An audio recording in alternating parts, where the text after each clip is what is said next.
Bismillahirrahmanirrahim. Elhamdülillahi Rabbil alemin. Ve salatu ve selamu ala nebiyyina Muhammedin ve ala alihi ve sahabetihi ecma'in. Rabbi şrah li sadri ve yessir li emri ve ahlul uqdeten min lisani yefqahu qavli amma ba'd.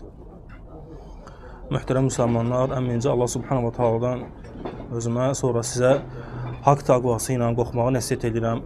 Çünki təqva insanı Rəbbinə yaxınlaşdıran və onu şeytandan və iblisin vəsvəsələrini uzaqlaşdıran ən böyük amildir. Və təqvanı insanda artıran və təqvadan uzaqlaşdıran ən böyük amillərdən insanın elm tələb etməsidir. Və o elm tələbi ki, hər bir müsəlmana vacibdir ki, onu bilsin. Və bu gün də biz əhkam hədislərindən ibarət olan Muhammed Abdülhadi Rahiməhullahın kitabını götürəcəyik, Muharrar kitabını götürəcəyik inşallah. O kitabı Şeyx İbn Teymiyyə Rahiməhullahın tələbələrindən və ya dostlarının olub.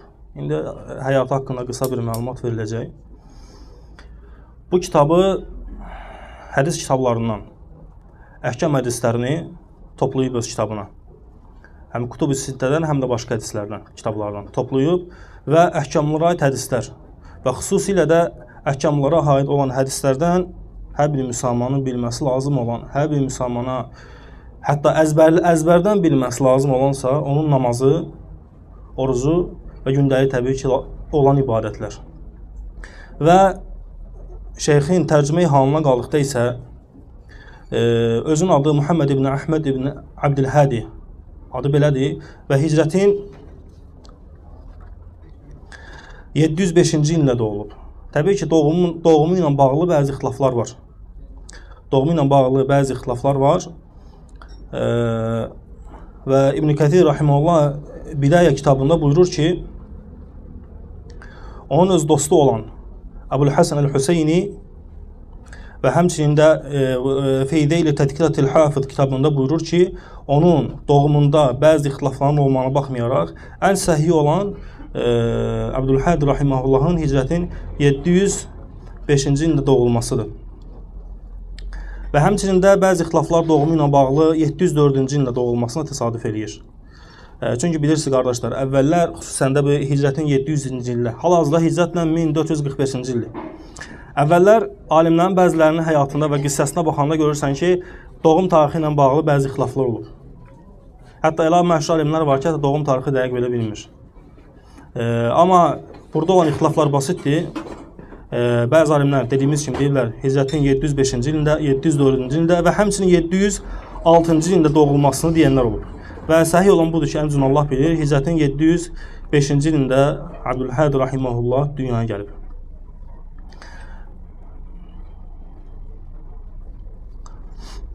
Və onun şeyxlərinə gəldikdə isə, kimlərdə elm almasına gəldikdə isə, bəzi şeyxlər, təbii ki, şeyxləri çox olub Abdülhadi Rahiməhullahın. Amma sadəcə olaraq burada təbii ki, qardaşlar, bəzilərini qeyd edəcəyik, uzanmasın deyə. Və onun şeyxlərindən birincisi İbn Abdüddəim Rahiməhullah olub. O da hicrətin 718-ci ildə vəfat edib. Onun şeyxinin öz adı isə Əbu Bəkir İbn Zeyduddin Əhməd ibn Abdüddəim olub, Rahiməhullah. Və şeyx uzun ömürlü yaşayanlardan olub, 93 yaşında vəfat edib. Və həmçinin Abdülhadi Rahiməhullahın şeyxlərindən növbəti isə Şərafüddin Əl-Mut'im Rahiməhullah olub. O da hicrətin 719-cu ildə vəfat edib. Dediyimiz kimi, hal-hazırda hicrətin 1445-ci ildir. Və onun növbəti şeyxi isə Şərafüddin Əl-Mut'im Rahiməhullah hicrətin 719-cu ildə vəfat edib. Əsl adı isə İsa ibn Abdurrahman ibn Maali ibn Əhməd Əs-Salihi Əl-Mut'im Rahiməhullah olub.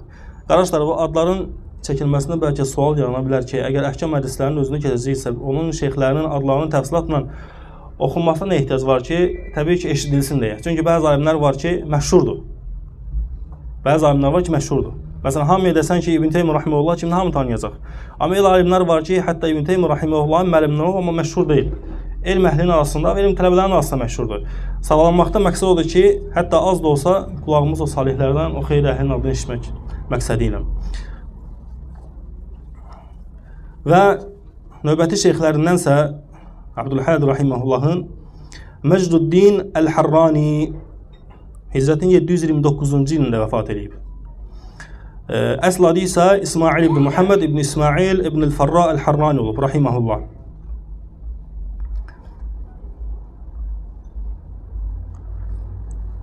Və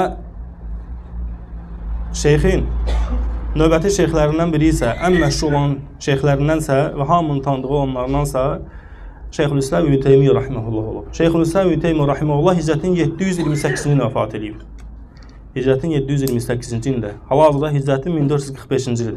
İbn Teymiyyə rahimehullah Hicrətin 728-ci ilində vəfat edib. Və İbn Teymiyyə rahimehullah adına gəldikdə isə Əhməd ibn Abdülhalim, ibn Abdüssalam, ibn Teymiyyət el-Harrani və fikir verdinizsə, qardaşlar, el-Harrani həmən zonla yerin adıdır və az öncə İbn Teymiyyə rahimehullahdan əvvəl sadladığımız şeyi də həmən qəbul edən, şeyx də həmən qəbul edən olub. Və İbn Teymiyyə haqqında olan arasındakı münasibətlərə biraz toxunmaq istəyirəm. İbn Teymiyyə rahimehullahdan fiqhi dərindən öyrənib və əlavə olaraq qardaşlar, fiqh deyildikdə təkcə qəsd olunan fiqh elmi yox. Fiqh sözün mənalarını və fəhm deməkdir. Məsələn, biz dəfələrcə, tələbələr dərslərinə dəfələrcə buyururlar ki, dəfələrcə keçirir ki, və sələflər xatırladır ki, sələfin fəhmi, yəni başa düşməsi. Və Abdülhəd rahimehullahın öz müəllimi olan və həmçinin nəinki müəllimi öz dostu olan İbn Teymiyyə rahimehullah fiqh elmini, həmçinin də sələfin fəhmini ona öyrətməkdə böyük rol olmuşdur. Və həmən bir dövrlərdə Hicrətin 8-ci əsrində həmən dövrlərdə ümmətin arasında bəzi elm əhli bir-birlərini adları ilə və elmdəki olan mərtəbələri ilə bir-birlərini sadlayırlar. Və deyərlər ki, həmən dövrlərdən təbii ki, danışılır, qardaşlar. Əfqahu ashab-ı şeyx, yəni İbn Teymiyyə rahimehullahdan danışılır. İbn Teymiyyə rahimehullahın ən üstün, ən fəqih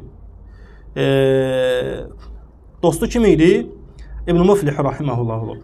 Sonra deyərlər ki, hədisi ən güclü biləni kim olub? Soruşardılar. Və İbn Teymiyyə rahimehullahın hədisi ən çox yaxşı bilən tələbələrindənsə İbn Qayyim rahimehullah olub. İbn Qayyim rahimehullah həmçində Şəmsüddin İbn Qayyim rahimehullah, İbn Teymiyyə rahimehullahın tələbələrindən olub.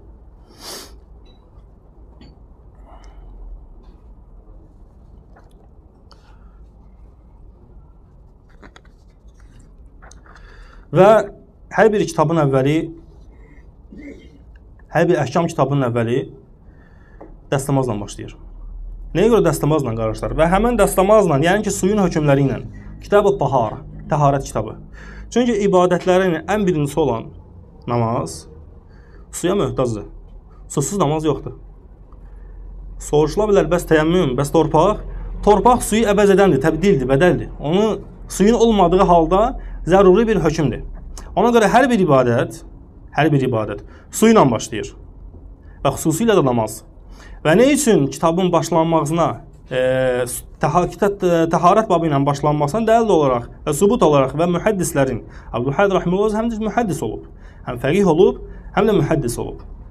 Dəlil olaraqsa, çünki namaz olmasa başqa ibadətlərin faydası olmadığı kimi və su da olmasa namaz da yoxdur.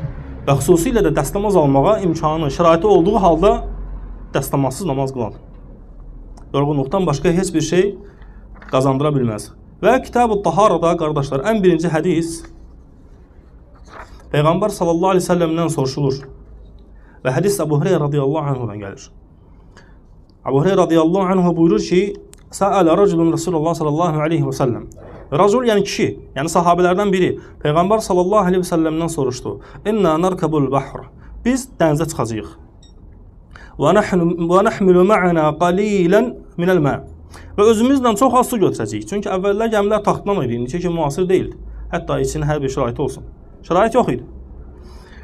Və sual verən sualın davamında buyurur. Fə in təvadda'na bihi atışnahu. Əgər biz onunla dəstəmaz alsaq, susuz qalacağıq. Və burada qısa bir faydanı, hədisə aidiyyəti olmayan qısa bir faydanı xatırlatmaq istəyirəm. Sələflər deyərlər ki, bu hədisdən bir fayda çıxardaraq Allah Resulü Muhammed sallallahu aleyhi ve sellemin sahabələri Allah Resuluna sual verib soruşanda verdikləri sualı tam verərlər. Və diqqət yetirdinizsə, qardaşlar, özləri ilə az suyu götürməyi dedilər və onun ardında dedilər ki, əgər o sudan içsək, əgər o suyu dəstəmal üçün istifadə etsək, susuz qalarıq. Yəni sualı tam və kamil verdilər. Hətta Muhammed sallallahu aleyhi və səlləm də onların halına uyğun olaraq düzgün hökm versin. Çünki başqa bir hədisdə, hətta İmam Nəvvi rahimehullah hədis rivayet edib. Başqa bir davul şərhində gəlir. Allah Resulü Muhammed sallallahu aleyhi və səlləm buyurur ki, siz necə sual versəz, o cürdə cavab olacaq. Hətta Allah Resulü bu misalı, bu məsələni özünə qaytarır. Sizdən ola bilər ki, haqsız olan bir kəsin danışıq qabiliyyəti güclü olsun və haqlı olanı məğlub eləsin. Haqsız, haqlı olanı məğlub eləsin. Və haqlı olan da natiq olmadığına görə, düzgün danışıq qabiliyyəti olmadığına görə haqsızın qarşısında dursun. Və ona görə də sahabələr Allah Resuluna öz hallarını sual verəndə tam sual verədilər ki, onlara Muhammed sallallahu aleyhi ve sellem hallarını uyğun tam bir hökm versin. Və davamında buyurur ki, sahabə buyurur ki, daha doğrusu sahabə Allah Resulunun bu sözünü, bu sualdan sonra bu sözünü nəql edir. Fəqalə Nəbi sallallahu aleyhi ve sellem, Allah Resulü isə bu sözdən sonra dedi ki, Huvət-tahuru ma'uhu el-hillu meytetuhu. Yəni dəniz təmizdir və içindəki meyit də, yəni içindəki olan yaşayanlar da halaldır, təmizdir. Və fikir verirsə, qardaşlar, burada Peyğəmbər sallallahu aleyhi ve sellem onun içindəki soruşulan yalnız dəniz idi. Orada dəstəmaz üçün sahabələr soruşmuşdular. Amma Muhammed sallallahu aleyhi ve sellem burada təkcə dəstəmaz demədi. Allah Resulü dedi ki, huvət-tahur, yəni dəniz, əl-bəhru, tahur, dəniz təmizdir, məuhu, suyu təmizdir, əl-hillu meytetuhu və içindəki olanlar da halaldır. Və necə ki, sahabələr Peyğəmbər sallallahu aleyhi ve sellemin sual verəndə ətraflı, açıq sual verərlər və Peyğəmbər sallallahu aleyhi və səlləm də onlar cavab verəndə açıq cavab verərdi. Hətta onlar əlavə də açıq suallarının qarşılığında əlavə açıq və cavab və əlavə də bir fayda, hətta onun içindəkilər də halaldır. Nə üçün meyit deyildi qardaşlar burada? Nə üçün meyit deyil? Çünki hər bir canlının sonu ölümdür. Əgər bir şeyin ölüsü halaldırsa, bəs onun dirisi necə? Çünki biz bilirik, quruda yaşayanların ölüsü halal deyil. Bu da Peyğəmbər sallallahu aleyhi ve sellem fasihliyi idi, yəni natiqliyi idi. Yəni kiçik bir sözlə böyük bir məsələni baş salırdı. Bu sözdən sonra Allah Resulü duzsuzlu və necə deyərlər, sahabələr də tam Allah Resulü istədiyini başa düşdülər.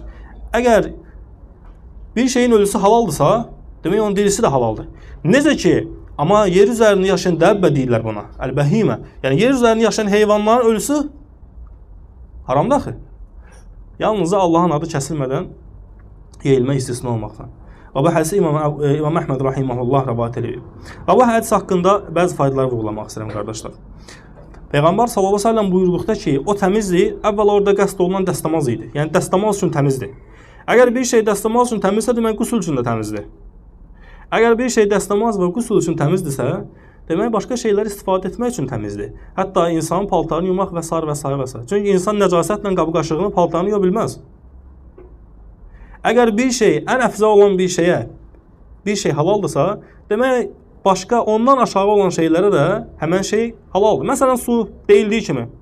Əgər dəstəmaz almağa, qüsl almağa təmizdirsə, yararlıdırsa, demək ondan aşağı, dəstəmazdan və namazdan aşağı olan bütün ibadətlərdə icazəlidir.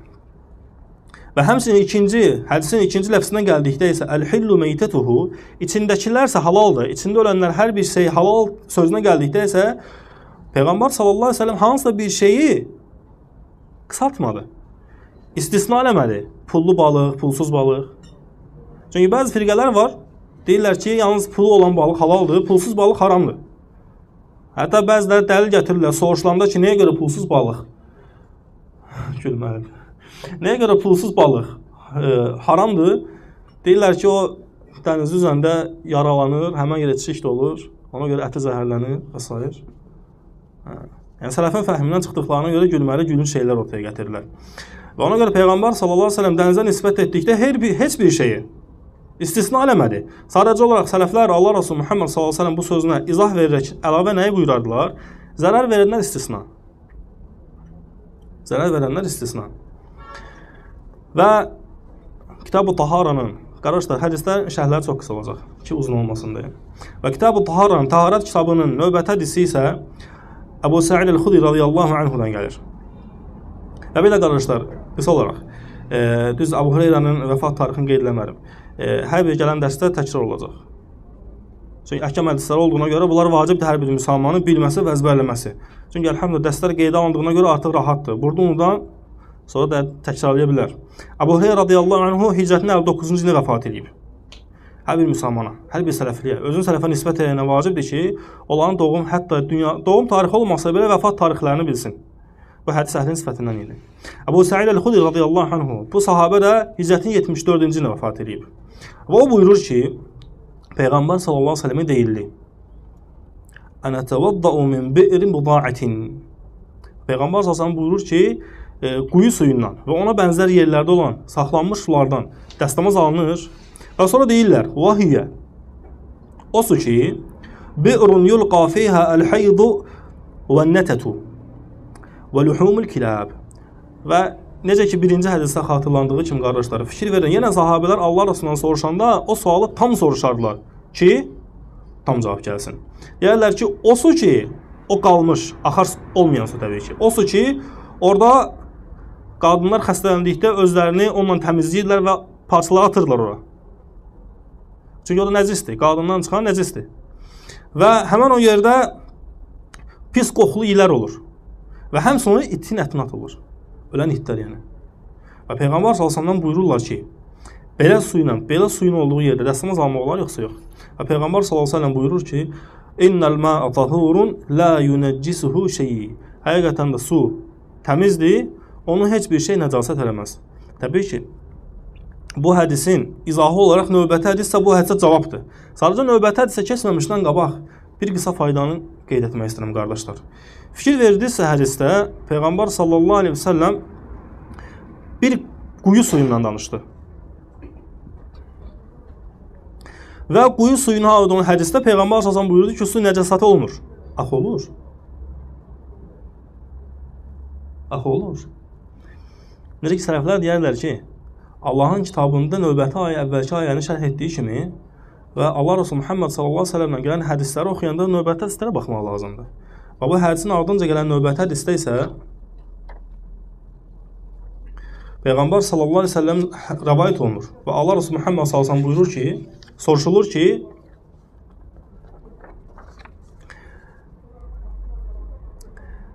quyu suyu nə vaxt təmiz olması haqqında soruşulur. Və Muhammed sallallahu aleyhi və səlləm buyurur ki, əgər 2 qülləteyndirsə, qülləteyn də 160 litr sudur arkadaşlar. Müasir dövrümüzlə 160 litr su 2 qülləteyn sayılır. Yəni təbii ki, hər bir dövrün öz ölçü var idi o. Bizim hal-hazırda litr, qram və s. Allah Resulü'nün vaxtında çoxlu su onunla ölçülürdü. Böyük qab idi. Çoxlu su onunla ölçülürdü. O da 160 litr idi hal-hazırki müasir litrini hesablasaq. Və Peyğəmbər sallallahu aleyhi ve sellemdən soruşurlar. Allah Resulü buyurur ki, həmən hədisdə, əgər 2 qülləteyn varsa su, ləm yəhmilil xabəth. Və başqa bir rəvayətdə isə, ləm yunəccisuhu şeyi. Əgər su 2 qülləteyndirsə, ona heç bir xəbis olan bir şey toxunmaz, yəni zərər verməz və həmçində nəcasət olmaz.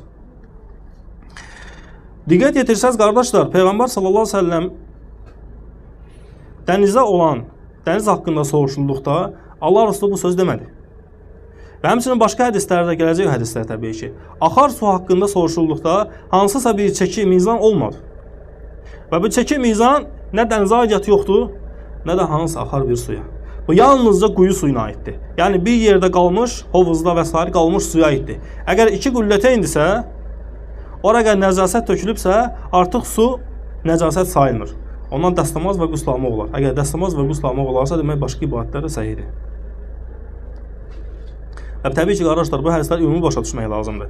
Hansısa bir qülləteyn və ya 160 litr dedik suya.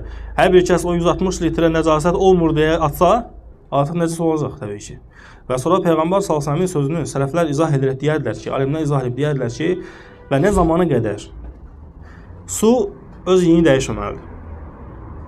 Öz dadını dəyişməməlidir və öz əlamətini dəyişməməlidir. Əgər bu 3 şey suda görünmürsə, demək həmən suya hətta nəcis tökülsə də belə, həmən su tahur sayılır. Yəni o sudan ibadətlər üçün istifadə eləmək olar.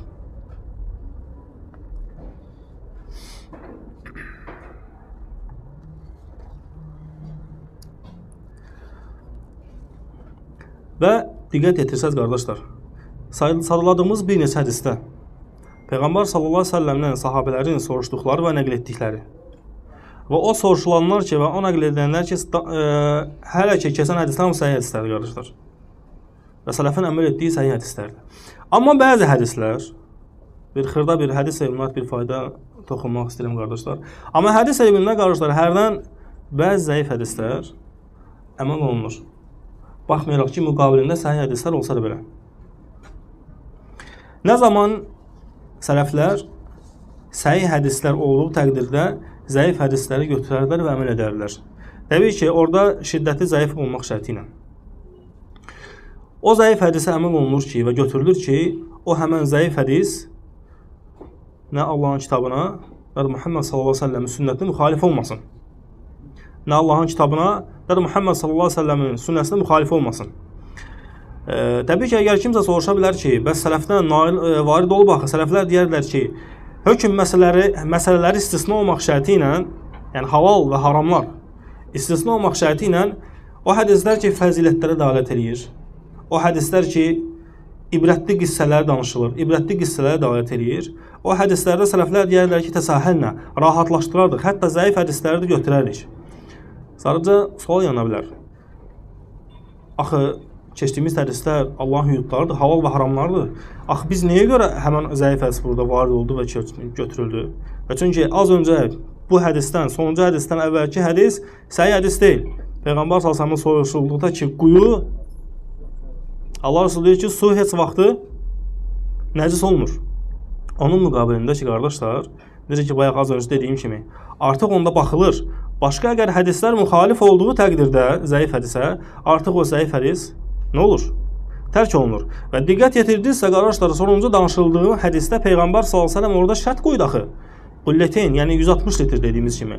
Həmən 160 litr suya əgər nəzasət qatırsa, su artıq nəcis hökmündə olmur.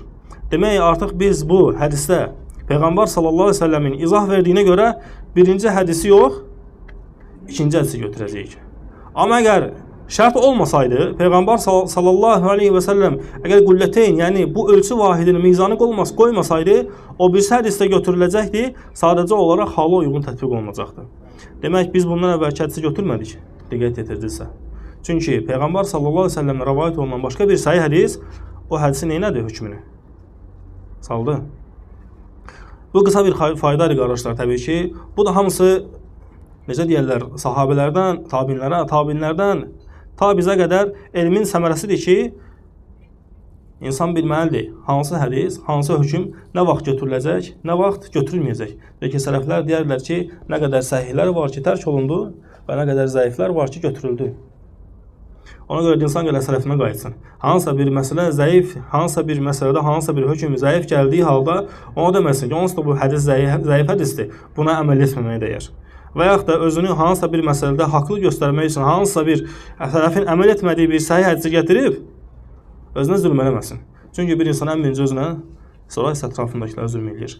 Qardaşlar, bu qədər. Hər dərsimiz qısa olacaq təbii ki. 2-3 hədis götürüləcək ki, yorğunçuluq olmasın. Və məqsəd də odur ki, qısa olmağına dərslərimizin qardaşlar, gələn dərslərdə inşallah soruşulacaq. Çünki bu şeylər hər bir müsəlmanın bilməsi vacib olanlar və xüsusilə də sahabələrin vəfatları. Əzin Allah bilir və subhanəkəllahum bihamdik, əşhədu ən la ilahə illə ənt, əstəğfiruka Allahumma və ətubu ileyk.